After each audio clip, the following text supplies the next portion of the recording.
प्राचीन काल में मद्र देश में एक परम धर्मात्मा राजा राज्य करते थे। वो ब्राह्मण भक्त थे, विशाल हृदय, सत्य बोलते थे और जितेंद्री थे। दान देने में तो बहुत सी उत्साहित रहते थे। उनका नाम अश्वपति था। क्षमाशील, सत्यवादी, जितेंद्री, दानी, धर्मात्मा होने पर भी उनके कोई संतान नहीं थी। जब देखा कि बहुत अवस्था बीत गई, कोई संतान नहीं, कोई राजगद्दी संभालने वाला, तो उन्होंने संतान उत्पत्ति के लिए कठोर नियमों को धारण किया। निश्चित समय शाम के सूर्य उदय के बहुत पहले थोड़ा सा प्राण पोषण के लिए ले लेना और निरंतर ब्रह्मचर्य रह करके साधन परायण रहना, पूर्ण इंद्रियों का संयम। अश्वपति बड़े बड़े विद्वानों के साथ उनके बताए हुए अनुष्ठान गायत्री मंत्र के द्वारा 1,00,000 आहुति रोज देना, रोज 1,00,000 गायत्री मंत्र पूर्ण करते हुए आहुति देना और जितेंद्री रहकर अल्पाहार करके साधन परायण रहना। 18 वर्ष बीत गए साधन करते हुए। देख लो, 4 दिन साधन में लगते हो, चाहते हो कि परिणाम आया कि नहीं आया। वो व्यर्थ नहीं जाएगा, पर धैर्यवान रहो। ये परमार्थ है, तुम्हारे अनंत जन्मों के पाप जमा है, कोई 1-2 जन्म के थोड़ी जमा है। उबने की जरूरत नहीं है। रोज 1,00,000 मंत्र गायत्री से आहुति देना विद्वानों के द्वारा, एक बार प्राण पोषण के लिए थोड़ा आहार ले लेना, पूर्ण जितेंद्री रह करके 18 वर्ष व्यतीत हो गए साधना करते हुए। साक्षात मूर्तिमान गायत्री देवी, सावित्री देवी प्रकट हुई। जहां स्वाहा आहुति दी उसी से प्रकट हुई। समस्त ब्राह्मण अश्वपति उठकर खड़े हो गए, क्योंकि वेद माता है, परम सामर्थ्यशाली है। महान तेज यज्ञ मंडप पर छा गया। सावित्री जी अमृत के समान वचन बोली, राजन, तुम्हारे ब्रह्मचर्य, इंद्रिय संयम, प्राण संयम, मनोनिग्रह, इसे देखकर मैं बहुत प्रसन्न हो गई हूं। अश्वपति ने कहा, माता, मैं केवल धर्म की पूर्ति के लिए यह अनुष्ठान किया था, क्योंकि एक राजा होते हुए गृहस्थ हूं और मेरे संतान नहीं है, इसलिए मुझे वंश प्रवर्तक, राजगद्दी संभालने वाला पुत्र चाहिए। हे देवी, यदि आप प्रसन्न हैं तो आप मुझे पुत्र प्रदान कीजिए, क्योंकि ये न्यायुक्त संतानोत्पादन परम धर्म है गृहस्थ का। सावित्री जी बोली कि मैंने पहले ही विचार कर लिया था आपके इस भाव को, और ब्रह्मा जी से प्रमाणित करवा लिया है, क्योंकि विधान उन्हीं के द्वारा रचा जाता है। जो भाग्य में भी नहीं है उसको बदला जा सकता है तपस्या के द्वारा, भजन के द्वारा। तुम्हारे यहां एक संतान होगी कन्या रूप में। इस विषय में तुम्हें कोई प्रतिवाद नहीं करना। प्रतिवाद उत्तर, मैंने तो पुत्र मांगा था, ऐसा नहीं, एक कन्या होगी। बहुत प्रसन्न हुए, संतान तो हुई, आनंदित हो गए। देखो, कन्या या बालक दोनों समान हैं। अगर प्रधानता देखी जाए तो कन्या की ज्यादा है। वो दोनों कुलों का उद्धार करती है, माता पिता का और सास ससुर का, दोनों का। उसका पुत्र से भी अधिक श्रेष्ठ पद है कन्या का। आज बुद्धि भ्रष्ट हो गई है, कन्या को हे भाव से देखते हैं। गर्भ में कन्या है तो ऐसी क्रूरता माता पिता धारण कर लेते हैं, मरवा दो। कैसा बुद्धि कैसी नीच हो गई। पुत्र से भी श्रेष्ठ कन्या का पद है। अपने तो घरों में देखा है, छोटी कन्या को अपनी ही कन्या के चरण पूछते हैं। बड़े जन चरण छूते हैं, छोटे बालक के थोड़ी छूते हैं, कन्या के छूते हैं। उसे देवी भावना से देखा जाता है। सावित्री जी ने कहा, इस पर तुम्हें कोई प्रतिवाद? नहीं, आपकी बड़ी कृपा है। मार्कंडेय जी कहते हैं, राजा बहुत प्रसन्न हुए और सावित्री देवी ऐसा बोलकर अंतर्धान हो गई। अश्वपति अपनी मनोकामना पूर्ण मान करके अपने नगर को आए, राज्य में रहने लगे। नियम पूर्वक उत्तम व्रत का पालन करने वाले राजा ने ब्राह्मणों से सहमति लेकर गर्भ स्थापित किया अपनी रानी के। ये बड़े भागवतिक विषय है।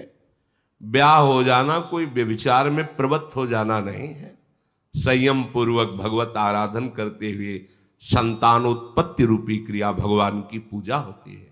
दिशाओं को नमस्कार, भगवान को नमस्कार, देवताओं को नमस्कार करके ऐसे। अब वो गर्भ की 18 वर्ष से तो ब्रह्मचर्य है। महान तेजो में शुक्ल पक्षी चंद्रमा की भांति दिन प्रतिदिन बढ़ने लगा। समय आया, महारानी ने एक कन्या को जन्म दिया। तेजो राशि, मानो स्वयं सावित्री देवी ही कन्या के रूप में प्रकट हुई हो। जो जात कर्म संस्कार कराने वाले विद्वत ब्राह्मण आए, उन्होंने कहा ऐसी कन्या हमने नहीं देखी। ये देखो तप का फल। साक्षात सावित्री देवी की आभा प्रकट हो रही है, इसलिए इस कन्या का नाम सावित्री ही रखा जाएगा। मूर्तिमान सौंदर्यता की देवी लक्ष्मी के समान दिन प्रतिदिन बढ़ने लगी। बड़ा आनंद। कुछ समय में वो नौ किशोर अवस्था को प्राप्त हुई। ऐसा लगता था मानो सोने की कोई प्रतिमा हो। जो देखता उसकी आंख सामर्थ्य नहीं रखती, नीचे झुक जाती। कोई सावित्री की तरफ आंख उठा के भी देखने की, ऐसा तेज, दुर्धर्ष तेज। कमल के समान मनोहर नेत्र वाली, अपने तेज से प्रज्वलित हुई अग्नि के समान। किसी भी राजकुमार की हिम्मत नहीं कि उसे वरण कर ले पत्नी के रूप में। एक दिन उपवास करके, सिर से स्नान करके, देव पूजन करके, ब्राह्मणों से स्वस्ति वाचन करा करके, इष्ट देवता का प्रसाद माथे पे धारण करके वो अपने महात्मा पिता के पास गई और प्रणाम किया। गौर से देखा कि मेरी पुत्री तो नौ किशोर अवस्था को प्राप्त, अर्थात अब ब्याह के योग्य हो रही। उन्होंने कहा, बेटी, किसी भी राजकुमार की सामर्थ्य नहीं कि तुम्हें वरण कर सके। मुझे सब मंत्रीजन समाचार देते हैं, पर मेरे को इस दुख से तुम ही निकाल सकती हो। अगर तुम्हारा ब्याह नहीं हो रहा तो फिर मैं दुखी तो रहूंगा। स्वयं कोई राजकुमार वरण नहीं कर रहा तुम्हारा, क्योंकि गुप्तचरों द्वारा पता चलता है। किसी वर में इतनी सामर्थ्य नहीं कि तुम्हारा पाणी ग्रहण कर सके। तुम्हारे तेज से प्रतिहत होकर किसी की सोच ही नहीं बन सकती कि तुम उसकी अर्धांगिनी बनो। इसलिए तुम्हें स्वयं वर का वरण करना होगा। कोई वर तो तुम्हें वरण नहीं कर रहा, ऐसा तेज तुम्हारा सौंदर्य है। तुम जिसे पति के रूप में चाहो, बस उसका परिचय हमें बताओ आकर। मैं उन्हीं के साथ तुम्हारा पाणी ग्रहण संस्कार कर दूंगा। मेरी ये मन की जो पीड़ा है, हर पिता के मन में एक पीड़ा होती है, बेटी को सुयोग्य वर की प्राप्ति हो जाए। कल्याणी मैंने ब्राह्मणों के विद्वानों के मुख से सुना है, विवाह के योग्य हो जाने पर कन्या का दान न करने वाला पिता निंदनीय नरकी गति को प्राप्त होता है। कन्या विवाह के योग्य है, उसे सुयोग्य वर के साथ वर्ण नहीं किया गया तो ये पिता को अपराध लगता है, ये निंदनीय।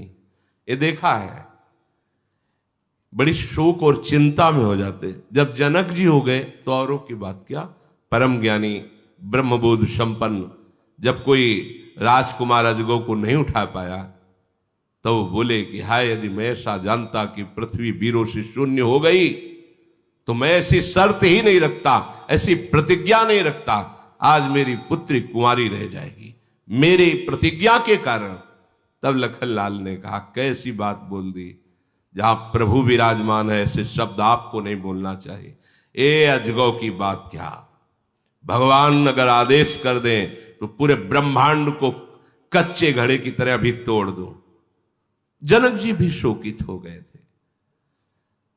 सावित्री जी के पिताजी कहते हैं कि हमने बड़े बड़े शास्त्र विद्वान महापुरुषों से सुना कि विवाह के योग्य हो जाने पर कन्या का जो सुयोग्य वर के साथ पाणी ग्रहण संस्कार नहीं कराता समय पर, वो पिता निंदनीय है, वो अपराधी है, उसको दंड मिलता है। इस बात का कर्तव्य है।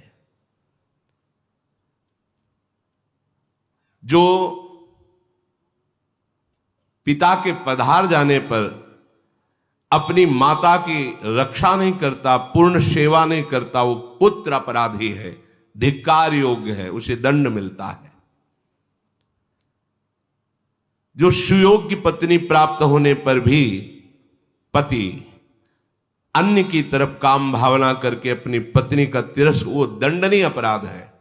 हमारे भागवती कानून में उसको दुर्गति प्राप्त होगी। इसलिए मेरी बात समझकर बेटा तुम अपने योग्य पति की खोज करो, ऐसी चेष्टा करो जिससे मैं नारकी गतियों को प्राप्त ना हो, क्योंकि तुम यौवन अवस्था को प्राप्त हो रही हो और कोई भी वर साहस नहीं कर रहा तुम्हें अपनी पत्नी बनाने का। मार्कंडे जी कहते हैं, महाराज युधिष्ठिर, पुत्री से ऐसा कहकर कुछ सेना प्रधान अंगरक्षक और बूढ़े मंत्री और विद्वान ब्राह्मण साथ दे दिए, सब सेवा सामग्री और यात्रा। आप खोज करो अपने योग्य वर की। पिता के चरणों में प्रणाम करके उनकी आज्ञा पालन करने के लिए तत्काल सावित्री जी ने प्रस्थान किया। स्वर्णमय रथ आसपास अंगरक्षकों से घिरी हुई, विद्वान ब्राह्मण मंत्री सब साथ चल रहे।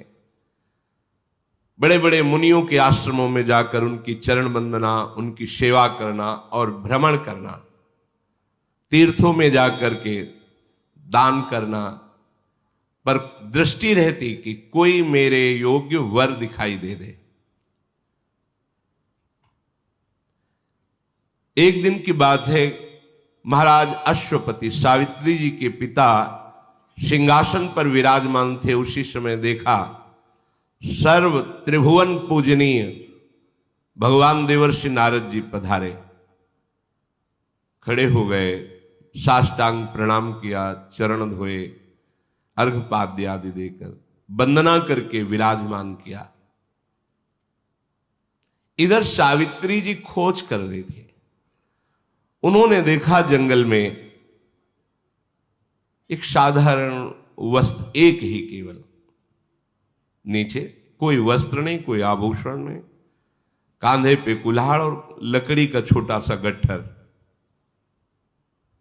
देखा और कहा, ये मेरे पति बनने योग्य है। मंत्रियों ने कहा, तुम्हारा इस समय विवेक काम कर रहा है? आप देख रहे कौन है? बोले, मेरे मन ने स्वीकार कर लिया कि ये मेरे योग्य पति हैं। अब आप जानकारी आप कीजिए। तत्काल जानकारी शुरू हुई।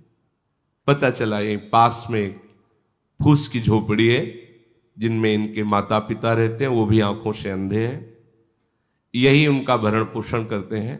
समिधा आदि लाकर यज्ञ आदि, फल आदि जंगल के लकड़ी आदि बेचकर कुछ व्यवस्था ऐसी।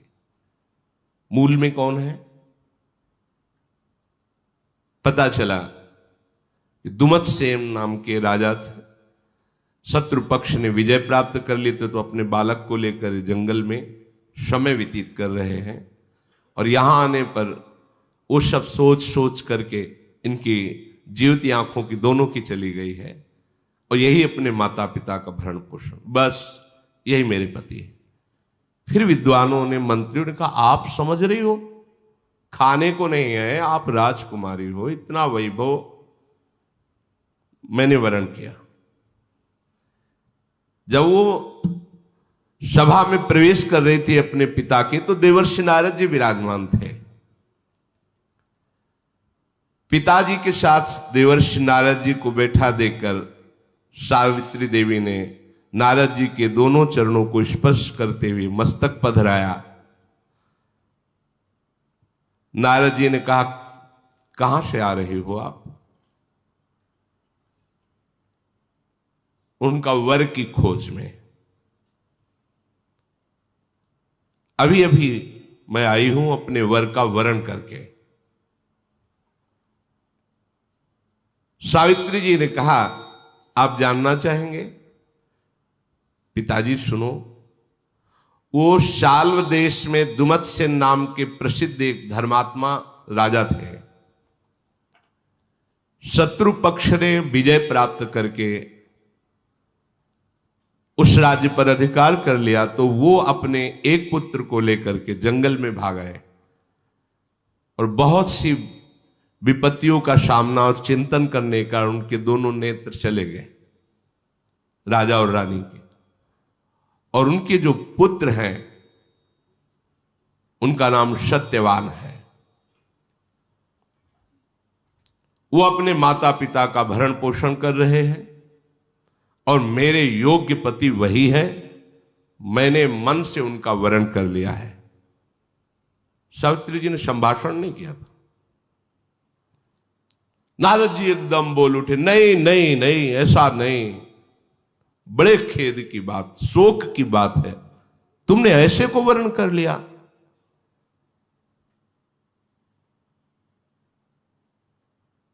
तो सत्यवान जी की बात सुनकर जब नारद जी ऐसा बोले, उनके पिता ने कहा, क्यों? गुणहीन, धर्महीन, आचरणहीन क्या? उनका नहीं नहीं, राजकुमार का सत्यवान नाम इसीलिए त्रिकाल में भी कभी झूठ नहीं बोलते, ना उनके माता पिता सत्य और धर्म का आचरण कभी छोड़ते हैं, इसलिए उनका नाम सत्यवान रखा गया है। राजा ने कहा, देवर्षि, फिर आप एकदम चौंक क्यों पड़े? जब ऐसे सत्यवान है तो आप ऐसा? नारद जी ने कहा, वो सूर्य के समान तेजस्वी हैं, बृहस्पति के समान बुद्धिमान है, और इंद्र के समान वीर है, पृथ्वी के समान क्षमाशील है। तो फिर महाराज आप एकदम आश्चर्यचकित होकर नहीं नहीं क्यों बोल पड़े? सुनो, वे दान देने में भी रंति देव के समान है, उशीनर पुत्र महाराज शिवी के समान शरणागत की रक्षा करने में समर्थ है। वो बहुत ही सुंदर और प्रिय दर्शन जैसे चंद्रमा सबको प्रिय लगता है, वो रूपवान भी है। फिर महाराज क्या आपने दोष देखा? आप तो जितनी बात बता रहे हैं ये तो सब किसी महापुरुषों में होती है। इन सब गुणों को ढक देने वाला हमने एक दोष देखा। क्या? वो बस 1 वर्ष जीवित रहेंगे। आज से 1 वर्ष जीवित रहेंगे और 1 वर्ष में उनका शरीर छूट जाएगा। पिताजी भी कांप गए। नहीं नहीं, ऐसा वर्ण नहीं वर्ण करना, 1 वर्ष। राजा बोले, बेटी तुम दूसरा वर वर्ण कर लो। सत्यवान सब गुणों से युक्त है पर 1 वर्ष जीवित? नहीं नहीं, ऐसा नहीं। भगवान देववंदित नारद जी के वचन परम सत्य होते हैं। 1 वर्ष में उनकी मृत्यु हो जाएगी, फिर तुम वैधव्य जीवन व्यतीत करोगी। नहीं, ऐसा नहीं। सावित्री बोली, धर्मात्मा पुरुष निर्णय एक बार ही करता है, हमारे सनातन धर्म में कन्या एक बार पुरुष का वरण करती है, और दानी एक बार वचन देता है, दे दिया बस, दोबारा नहीं। ये 3 बातें धर्मात्मा पुरुष में होती हैं। ये 3 बातें उसी में होती है जिसमें धर्म जागृत होता है। एक बार निर्णय कर दिया, कर दिया। एक बार पति का वरण हो गया, हो गया। ये आज की मंद बुद्धि, मलिन बुद्धि इस बात को एक बार कह दिया, दिया तो दिया, फिर उसमें लौट कर नहीं सोचा कि मेरे प्राण जाएंगे या मैं भूखा रहूंगा। धर्मात्मा पुरुष में 3 लक्षण। एक बार निर्णय कर दिया, एक बार कन्या ने वर का वरण कर लिया, एक बार दान देने के समय बोल दिया ये तुम्हें दिया, फिर कुछ भी हो जाए पीछे नहीं हटना। अब अल्पायु हो या शतायु हो, गुणवान हो या गुणहीन हो, मैंने एक बार सत्यवान को पति रूप से देख लिया। सत्यवान को भी पता नहीं, बस सत्यवान ही मेरे पति रहेंगे, चाहे 1 वर्ष हो या 1 दिन हो। यह है धर्म। मैं जो मन से निश्चय करती हूं वही वाणी से बोलती हूं और उसी को क्रिया रूप में परिणित करती हूं, और यही सत्य धर्म में चलने वाले की पहचान है। वाणी, मन और क्रिया एक ही होनी चाहिए। मन में कुछ और, बोल कुछ और रहा है, क्रिया कुछ और है, ठीक बात नहीं है। नारद जी ने कहा, धन्य हो, धन्य हो, धन्य हो देवी, तुम्हारी बुद्धि धर्म में स्थित है, इसलिए अब किसी की सामर्थ्य नहीं कि तुम्हें धर्म से कोई हटा सके। पुत्री, तुमने जो सत्यवान के साथ वरण करने की निष्ठा दिखाई, मैं बहुत प्रसन्न हुआ। देवर्षि नारद जी ने कहा। राजा बोले कि मेरा हृदय भी फूल गया, मुझे ऐसी संतान मिली जो धर्मनिष्ठ है। बेटी मैं वैसा ही करूंगा जैसा तुम निर्णय किए हुए हो, क्योंकि धर्म का यही निर्णय है। वो केवल देखा और मन में ठान लिया, कोई आगे प्रक्रिया ब्याह की नहीं हुई थी। सत्यवान को भी बात नहीं पता थी। नारद जी ने कहा, कोई विघ्न बाधा तुम्हारे ब्याह में न पड़े, मैं ऐसा आशीर्वाद देता हूं। अच्छा, मैं चलता हूं। भगवान नाम गुणगान करते हुए वो भगवत धाम की तरफ नारद जी चले। इधर विवाह की तैयारियां हुई। युधिष्ठिर, अश्वपति ने बड़ी प्रसन्नता से ब्याह की सामग्री एकत्र करवाई। फिर बड़े बूढ़े ज्योतिषाचार्य, विद्वान, ज्ञानी ऋषिजन, ऋत्वजन, पुरोहितजन, इन सबको और बहुत सी भोग सामग्री, बहुत सी धन संपत्ति साथ में ली और उसी तपोवन की यात्रा की जहां सत्यवान जी रहते थे।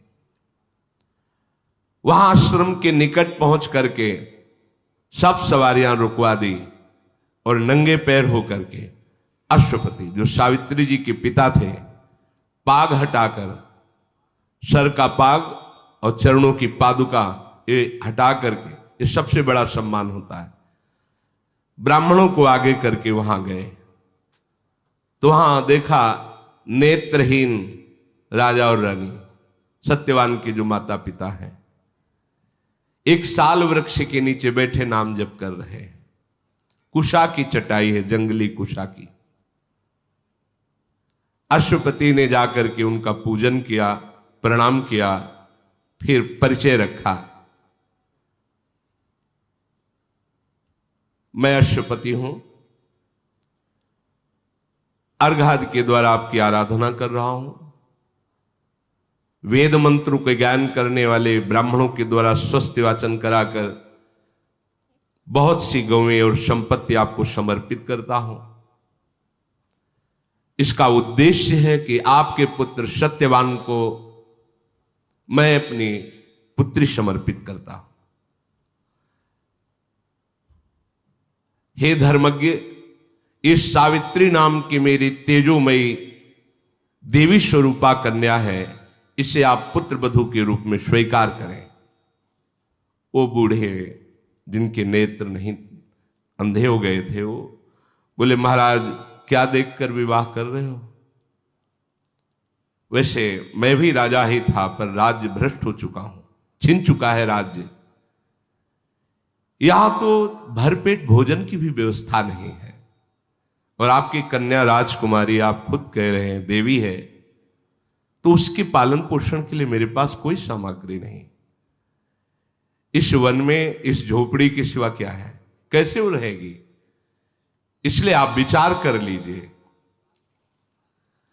अश्वपति ने कहा महाराज, सुख और दुख ध्यान देने योग्य बात है। सुख और दुख, संपत्ति और विपत्ति तो आती जाती रहती है। मतलब कन्या पक्ष को वर का क्या देखना है? वो धर्मात्मा है, शीलवान है, वो सही ढंग से चलता है कि नहीं। भले गरीब है आज, तो कल धनी भी हो सकता है, लेकिन वो व्यभिचारी है, नीच आचरण वाला, हिंसात्मक स्वभाव वाला, आज धनी है तो एक दिन दरिद्र हो जाएगा। ऐसी जगह कन्या सुख प्राप्त नहीं करती।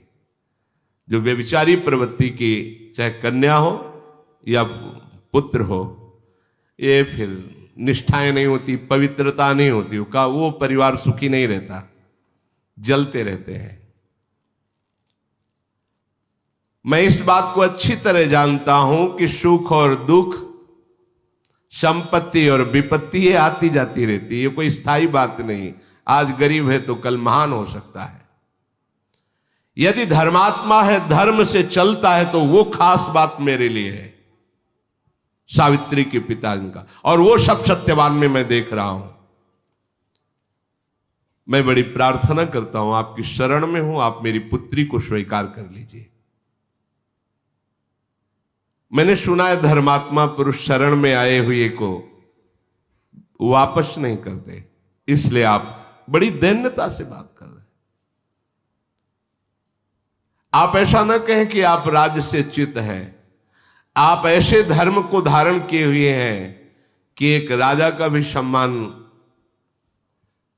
छोटा पड़ेगा यदि आपको दिया जाए, क्योंकि धर्म आप में विराजमान है। मैं तो आपकी शरण में हूं, आप इतने महान हैं, नाम जप करते हुए वनवास कर रहे हैं। बस मेरी इच्छा है मेरी कन्या आपकी सेवा में रहे, आप पुत्र वधू रूप में ग्रहण कीजिए। दुमतसेन, वही जो नेत्रहीन सत्यवान के पिता है, उनका महाराज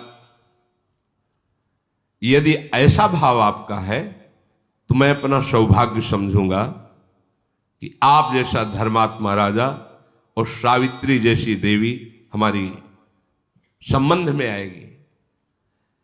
किंतु मेरी बात फिर ये समझ लो कि मेरे पास कोई सुख सामग्री नहीं है जिससे मैं आपकी पुत्री को, यहां आश्रम में ब्राह्मण जन आते रहते हैं, कंदमूल फल से उनका स्वागत हो जाता है, मेरा पुत्र लाता है। उनका महाराज आप इसकी चिंता न करें, बहुत सी सामग्री, बहुत सी भोग सामग्री समर्पित की, और विद्वान ब्राह्मण साथी थे। मंत्रों के द्वारा विधि पूर्वक सत्यवान और सावित्री जी का पाणी ग्रहण हुआ। सत्यवान जी को बड़ी प्रसन्नता हुई देवी सावित्री के पाणी ग्रहण करने से, और सावित्री जी को अपार सुख मिला कि ऐसा धर्मात्मा पुरुष मेरा पति बना। पिता के जाने के बाद इस सावित्री जी ने पिता के द्वारा दिए हुए सारे आभूषण सब बांट दिए ब्राह्मणों को। जैसे मेरे पति और ससुर रहते हैं मैं वैसे ही रहूंगी, अपने पिता की वस्तुओं का भोग नहीं करूंगी। इनके पास जो सुविधा है उसी से, यह है धर्म, यह है धर्म कि अपने पिता के वैभव को दिखाकर पति गरीब है तो उसको हर समय नहीं, जैसे मेरे स्वामी हैं मैं उन्हीं के। सियाजू ने भी यही कहा था कि मुझे जनकपुर का वैभव या महाराज चक्रवर्ती सम्राट दशरथ जी का वैभव, प्रभु आपके जहां चरण वही हमारे लिए सुख सैया है आपका। पिता के जाते ही सारे वस्त्र आभूषण उतार दिए, और जैसे पति वल्कल वस्त्र वैसे ही वस्त्र धारण के और सब बांट दिया। जैसे पति जीवित रखेंगे वैसे रहूंगी, पिता के वैभव से नहीं। ये धर्म है, इसे धर्म कहते हैं। मेरे पति जैसे माता पिता की सेवा करके मैं उसी से नहीं चाहिए ये वैभव। वो दे गए थे, सब बांट दिया, शरीर में कोई आभूषण नहीं रखा। गुण, विनय, संयम सबके द्वारा अपने सास ससुर की आज्ञा में रहना, शारीरिक सेवा और वाणी का संयम, कभी कोई ऐसे वचन न निकल जाए पति के प्रति, और सत्कार के द्वारा पति को अधीन कर लिया, प्रेम अधीन। ये है वास्तविकता। ऐसा प्रेम, ऐसा समर्पण कि वो खुद अपने हृदय में आपको वास दे दे।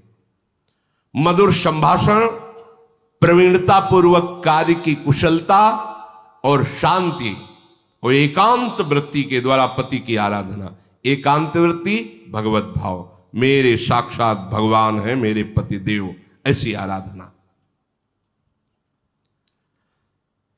बाहर से सब करते हुए अंतर से गली जा रही थी। आज का भी दिन व्यतीत हुआ, आज का भी दिन व्यतीत हुआ। 1 वर्ष, जिस दिन नारद जी ने बात की थी उस दिन से क्षण क्षण अंदर आग लग रही थी, पर बाहर से मुस्कुराती, बाहर से सब किसी को जानने नहीं देती। तदनंतर समय व्यतीत हुआ, वो समय आ गया। सावित्री जी एक एक मिनट की गणना, एक एक पल की गणना कर रही थी। नारद जी के बताए हुए समय से निश्चय हो गया कि आज के चौथे दिन मृत्यु हो जाएगी मेरे पति की। एक जगह खड़ी हो गई, न जल न भोजन, बस मंत्र जाप, रात दिन, किसी को कुछ नहीं बताया। सावित्री का कठोर नियम सुनकर उनके ससुर ने पूछा, ये कौन सा व्रत आप आरंभ कर रही हैं? सुना है तुम 3 दिनों तक कोई भी आहार नहीं ले रही, जल नहीं, भोजन नहीं, क्या तुम्हारे मन में चल रहा है? तो उनका पिताजी, आपको चिंता करने की बात नहीं है, ऐसे ही मन में आया है कि मैं ऐसे रहूं। जब कार्य पूरा हो जाएगा तो मैं आपको बता दूंगी। अभी आपसे क्षमा चाहती हूं कि आप हमसे ना पूछे कि मैं क्या कर रही हूं और क्यों कर रही हूं।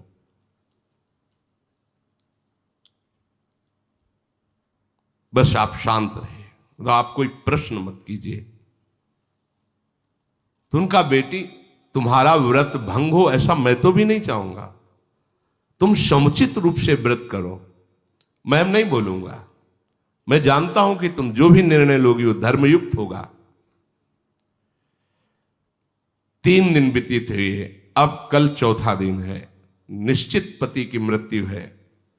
रात भर अशुभ प्रवाह करती हुई भगवान नाम जप करती रही। हे भगवान, आप ही मेरे पति की रक्षा कर सकते हो। जो ही सूर्योदय हुआ, बड़े बूढ़े ब्राह्मणों को प्रणाम करना, सास ससुर को प्रणाम करना दिन की दिनचर्या थी, वैसे ही प्रणाम किया। और सावित्री जी ने सास ससुर से कहा, अभी तक हमने आपसे कोई वस्तु नहीं मांगी, आज मैं एक बात आपसे मांग रही हूं। कहा, बेटी हमारे पास है ही क्या जो मैं तुम्हें दे सकूं? बोले, जब से पाणी ग्रहण संस्कार होकर आया मैं आपकी सेवा से बिलक नहीं हुई। आज मुझे आदेश कीजिए। पति जो लकड़ी लेने जाते हैं, समिधा लेने जाते हैं, फल मूल लेने, आज मैं उनके साथ वन देखना चाहती हूं और उनके साथ जाना चाहती। ये ना सत्यवान को पता है, न उनके माता पिता को पता है।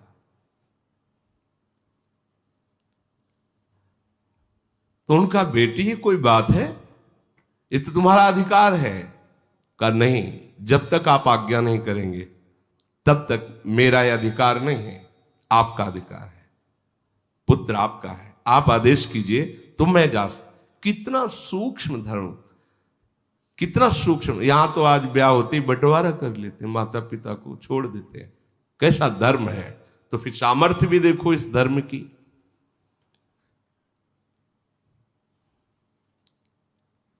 आज मैं इसलिए जाना चाहती हूं कि आज कोई मेरा बहुत बड़ा मनोरथ है।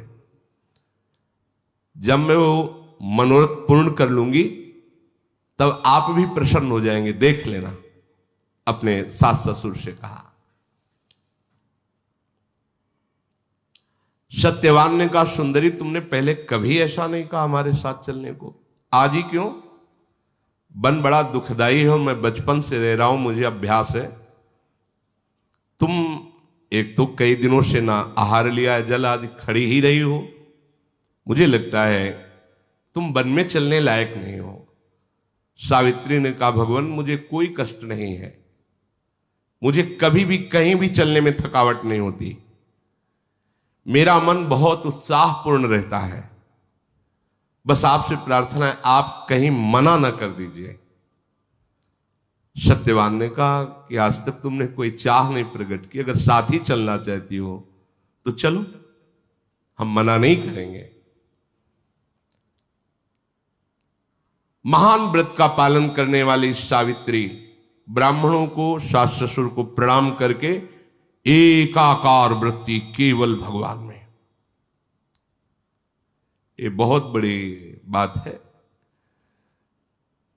कदम पति के साथ चल रहे, चिंतन भगवान का चल रहा है। आज देखते हैं कि मृत्यु कैसे हमारे पति को ले जाती है। हृदय घबरा रहा है, जलन पैदा हो रही है, भगवद स्मरण एक तार चल रहा है।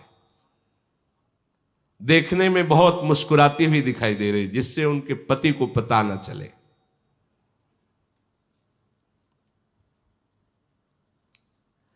सत्यवान जी दिखाते, देखो विशाल नेत्रों वाली सावित्री, एक कैसा सुंदर वन है, देखो यहां मयूर कैसे नृत्य कर रहे, देखो कितनी पवित्र जल बहाने वाली नदी है।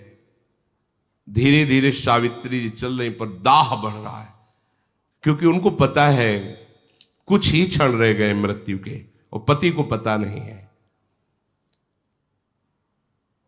कुछ फल चुने, फिर लकड़ी काटने के लिए पेड़ पर चढ़ गए, कुल्हाड़ चला रहे थे।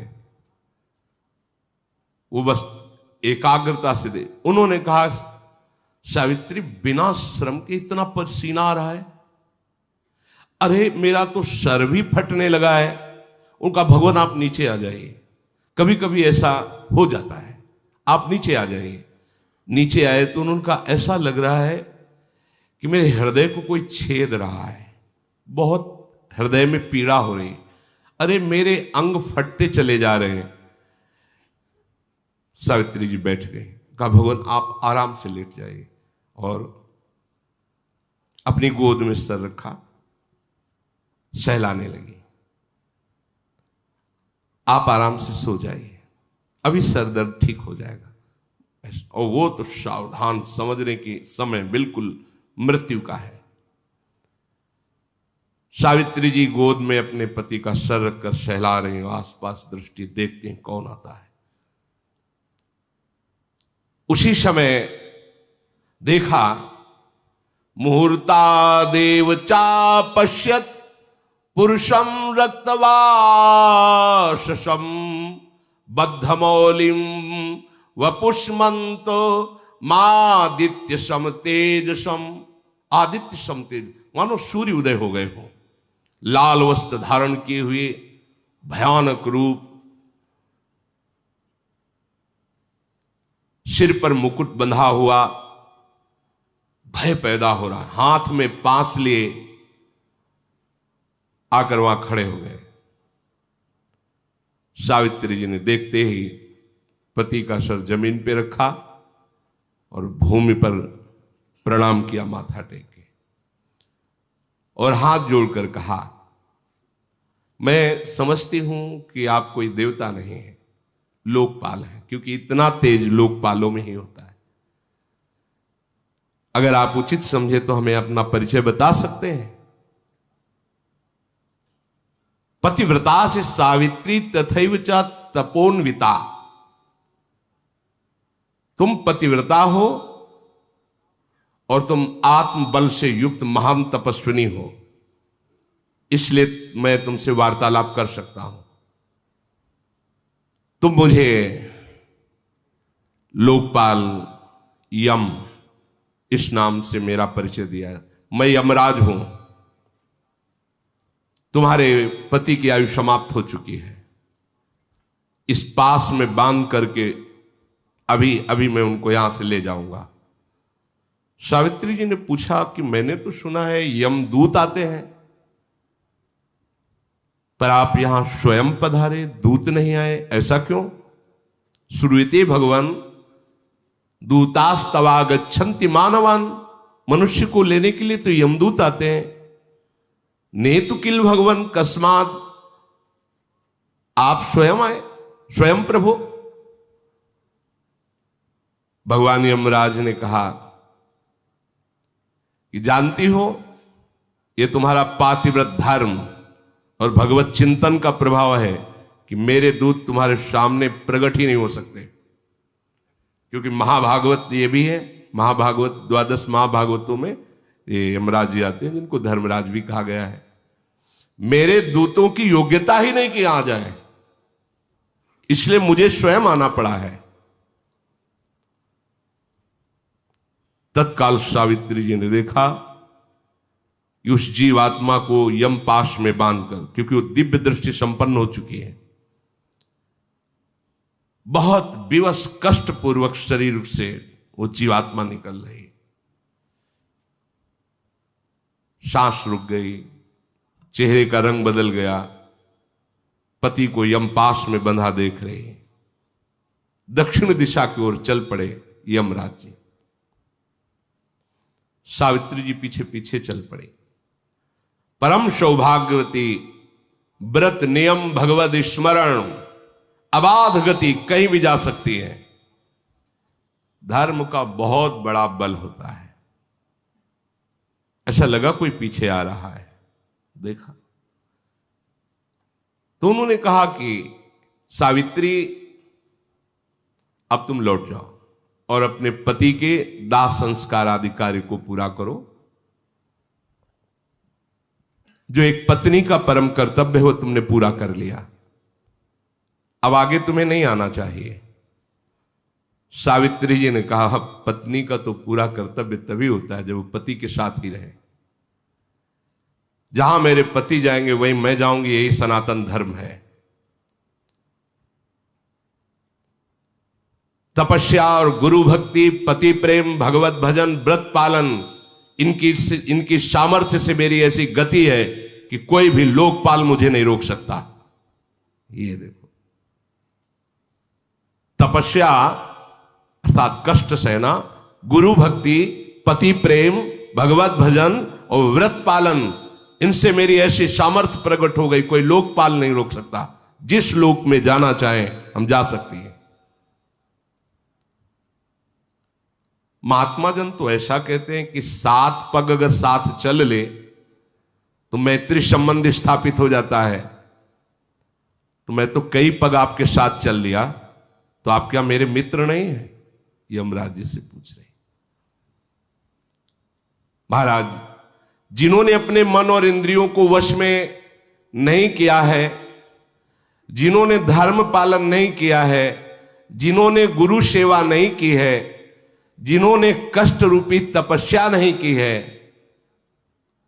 वो आपके साथ चलने में सामर्थ्य नहीं रखता। महात्मा लोग विवेक विचार से ही धर्म का वर्णन करते हैं और धर्म प्राप्ति ही जीवन का परम लाभ है। इसलिए सबसे श्रेष्ठ वही है जो धर्म से चलता है। यमराज जी ने कहा, तुम्हारी बात सुनकर मुझे बहुत आनंद हुआ। तुम्हारा पति प्रेम और तुम्हारा निष्ठा भाव, अब तुम लौट जाओ। मैं बहुत प्रसन्न हूं। सत्यवान के जीवन के सिवा और तुम जो चाहो एक वरदान मांग सकते हो। सावित्री जी ने कहा, भगवान, मेरे ससुर और सास वो राज्य भ्रष्ट हैं, राज्य छिन गया है, उनकी आंखें नहीं हैं, तो आप कृपा करो मेरे सास ससुर की आंखें ज्योतिमय और वो बलवान हो जाए और तेजस्वी हो जाए, स्वस्थ, जैसे वो राजकाज के समय थे वैसी उनकी शरीर की कांति हो जाए। तथास्तु, ऐसा ही हो। फिर लौट के दिखा रहे, उनका लौट जाओ ना। कहा भगवान आप कैसा कैसे कह सकते हैं, मेरे स्वामी को आप लिए जा रहे हो, मेरे से कह रहे हैं आप लौट जाइए। जहां मेरे पतिदेव रहेंगे वहीं मैं निश्चित वहीं रहूंगी। मेरे प्राणों को ले जा रहे हैं और शरीर को कह रहे हैं आप वापस लौट जाओ, असंभव। हे देवेश्वर आप मेरी बात सुनिए। शताम सकृत संगत मीप्सितम परम ततः परम मित्रमिति प्रचक्षते न चा फलम सत्पुरुषेण संगतम ततः सताम सन्निवसेत समागमे।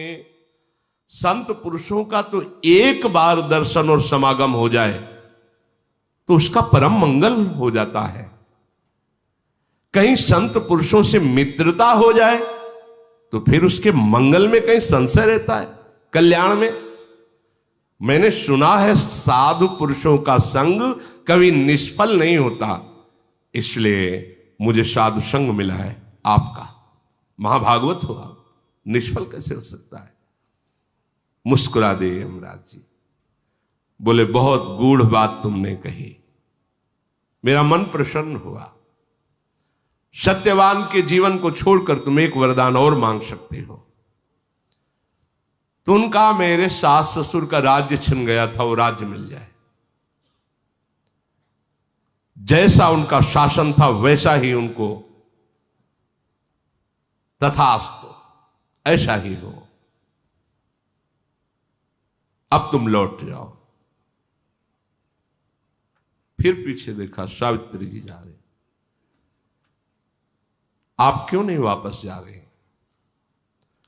महाराज आप तो सारी प्रजा को संयम में रखते हैं, नियमन करते हैं, बड़े लोकपाल हैं, आपका नाम यम है, महिमा आपकी विख्यात है। कौन सा ज्ञान और धर्म ऐसा है जो आपको पता ना हो?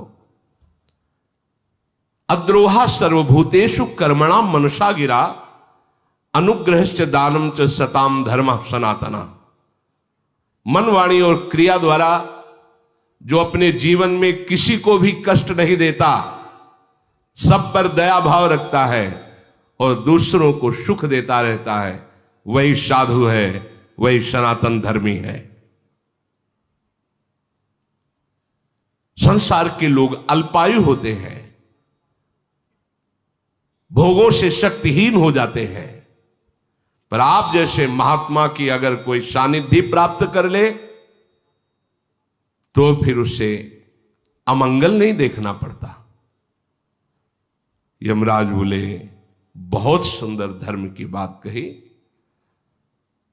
सत्यवान के जीवन को छोड़कर तुम एक और वरदान मांग सकती हो। सावित्री ने कहा कि मेरे पिता ने पुत्र के लिए तपस्या की थी तो मैं प्रकट हुई थी। मैं चाहूंगी कि मेरे पिता के द्वारा ही मेरी माता के गर्भ से मेरे 100 भाई प्रकट हो, 100 पुत्र प्रकट हो। तथास्तु, ऐसा है। दोनों कुलों का उद्धार, ऐसा ही हो।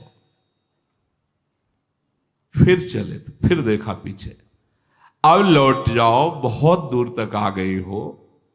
सावित्री ने कहा भगवान आपको बोल दिया कि स्वामी के समीप ही मेरी स्थिति होगी, ये स्थान कोई और नहीं ले सकता। मेरे स्वामी जहां वहीं मैं, आप जहां भी जाओगे मुझे वहीं पाओगे। पर मैं चलते चलते आपको एक बात सुना दूं। आप भगवान सूर्य के पुत्र हैं, बड़े प्रतापी हैं, विद्वान पुरुष आपको वैवस्वत कहते हैं। आपका यश है क्योंकि आप कभी किसी को गलत दंड नहीं देते, धर्म में निर्णय करके ही उसे दंड देते हैं। क्योंकि आपको किसी गवाही की जरूरत नहीं है, स्वयं सबको देखते हैं, इसीलिए आपका नाम धर्मराज है। महाराज, आप पर जितना हमें विश्वास है उतना ही सबको संतों पर विश्वास होता है, इसलिए संतों पर विशेष प्रेम करना चाहिए। और आप संत हैं, महाभागवत है, आप जानते हैं कि किससे प्राणियों का हित होता है, कैसे सौहार्द किया जाता है, इसलिए मैं संतों पर, आप पर बहुत अधिक विश्वास करती हूं। यमराज जी ने कहा, यह बात तो केवल धर्ममय हृदय से ही निकल सकती है। तुमने मुझे बहुत संतुष्ट किया। सत्यवान के जीवन के सिवा ये चौथा वर है, कोई और जो चाहो मांग लो। महाराज, मैं भी औरस पुत्र चाहती हूं। औरस शब्द होता केवल पति के संयोग से, नहीं तो देवी संकल्प से भी पुत्र होता है, गर्भ हो जाएगा। ऐसे संकल्प किया, गर्भ हो, शब्द बोल दिया। मैं भी औरस पुत्र चाहती हूं, और केवल अपने पति के द्वारा, संकल्प आदि या मंत्र आदि के द्वारा नहीं। अब वो इतने आनंदित हो गए थे सावित्री जी की बात सुनकर, औरस शब्द पर उन्हें ध्यान ही नहीं रहा। मुझे पुत्र, उनका तथास्तु, ऐसा ही हो, तुम्हें पुत्र की प्राप्ति होगी, अब तुम लौट जाओ, अब आगे तुम्हें नहीं बढ़ना। सावित्री जी ने कहा, एक बात तो सुन लो, संत पुरुषों ने कहा है कि जिसकी धर्म में वृत्ति लगी रहती उसे ही धर्मात्मा महात्मा कहते हैं। वही धर्मात्मा महात्मा है कि जिसके हृदय में कभी व्यथा और शोक नहीं होती। संत पुरुषों का संतों से जो समागम होता है वो महासुख प्रदान करने वाला होता है। श्रेष्ठ पुरुष संतों के संग से ही भय पर विजय प्राप्त करते हैं, निर्भय होते हैं। संत सूर्य के समान प्रकाश करते हैं। जैसे सूर्य प्रकट होकर बाहरी अंधकार का नाश करता है, तो संत अंदर के अज्ञान अंधकार का नाश करते हैं। संत महात्मा पूरी पृथ्वी को अपने भजन संकल्प बल से सुख प्रदान करने की चेष्टा करते हैं। संत पुरुष भूत, वर्तमान और भविष्य तीनों को मंगल कर देते हैं। संत पुरुषों के बीच में यदि रहने को मिल जाए तो कोई भी माया जनित दुख उसे दुखी नहीं कर सकता। ये सनातन सदाचार है और सत्पुरुषों द्वारा सेवित है, इसलिए संतों का संग करना चाहिए और परोपकार करना चाहिए। कभी भी अपनी स्वार्थ बुद्धि रख करके संत समागम से विमुख नहीं होना चाहिए। संतों का संग कभी व्यर्थ नहीं जाता। संतों के संग से स्वार्थ की भी हानि नहीं होती। संतों का कृपा प्रसाद अर्थ और मान को भी बढ़ा देता है। संतों में नित्य निरंतर भाव बने रहने से संपूर्ण जगत का मंगल होता है।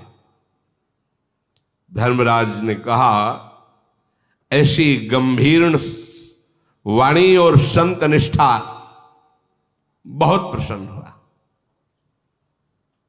क्या कोई और वर मांगने की इच्छा है? सत्यवान के सिवा अगर चाहो तो और वर मांग सकती हो। सावित्री जी ने कहा, नहीं नहीं नहीं, मैं कोई वर मांगने के लिए नहीं कह रहे।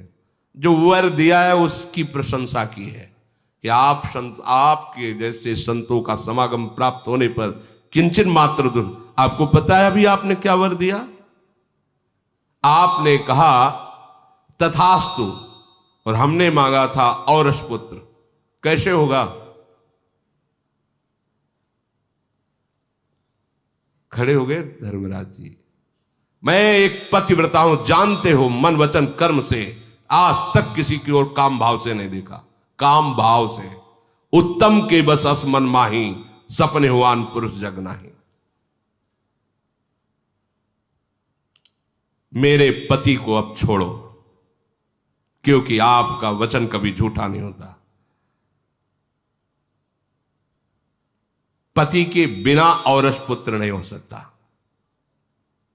धर्मराज को, एक पतिव्रता ने धर्मराज को उत्तरहीन कर दिया। आपने वर दिया ना, फिर आपका अधिकार कैसे बनता है कि आप हमारे पति को ले जाएं? और आप भाग्य पलटने में सामर्थ्यशाली हैं। ऐसा नहीं कि भाग्य के लिखा चलेगा। अब आप अपने वचन को याद कीजिए, तथास्तु। कैसे पूरा करेंगे? सूर्यपुत्र भगवान धर्मराज सावित्री जी की तरफ देखते रहेंगे कि ऐसे फंसा लिया, समझ ही नहीं पाए। वो समझ ली भाव में आके, बहुत प्रसन्न हुए और कहा, सावित्री धन्य है तुम्हारा पातिव्रत धर्म। धर्म का यथार्थ वचन सुना करके मुझे अधीन कर लिया।